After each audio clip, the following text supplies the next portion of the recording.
আজকের ভিডিওতে আমি শেখাতে চলেছি কিভাবে আমরা আমাদের হারিয়ে যাওয়া ফোনকে খুঁজে পাবো মাত্র 2 মিনিটের মধ্যে।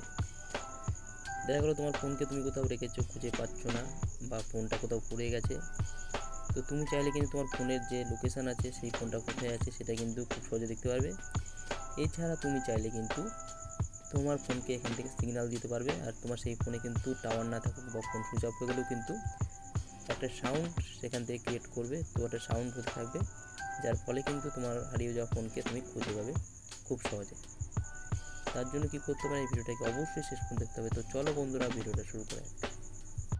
সবার প্রথমে আমাদেরকে আমাদের ফোনের যে গুগল ব্রাউজার আছে সেটাকে ওপেন করতে হবে।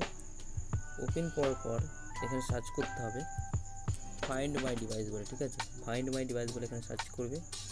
সার্চ করলেই দেখো সবার প্রথমে আছে ফাইন্ড ইউর ফোন বলে অপশান, সেখানে ক্লিক করে দেবে। তো দেখো এখানে আমি ক্লিক করে দিলাম। ক্লিক করলে কিন্তু এখানে তোমাকে কিন্তু আগে লগ ইন করতে হবে। আমার আগে থেকে লগ ইন করা আছে। তোমার যে জিমেল আইডি তোমার হারানো ফোনে ছিল, সেই জিমেল আইডি এখানে অ্যাড করতে হবে। অ্যাড করার পরে কিন্তু তোমার ফোনের নাম চলে আসবে। এরপরে দেখো এখানে যে আমার রয়েছে Xiaomi Redmi Note 7 Pro, তো এর উপরে ক্লিক করে দিতে হবে। তোমারটা তুমি ক্লিক করে দেবে। এরপর দেখো এখানে পুরো ম্যাপ চলে এসেছে, তোমার ফোনের লোকেশান কোথায় রয়েছে। এছাড়া একটা জিনিস আছে, সেটা হলো যে তোমার ফোনে চার্জ কত পার্সেন্ট আছে সেটা এখানে শো করবে।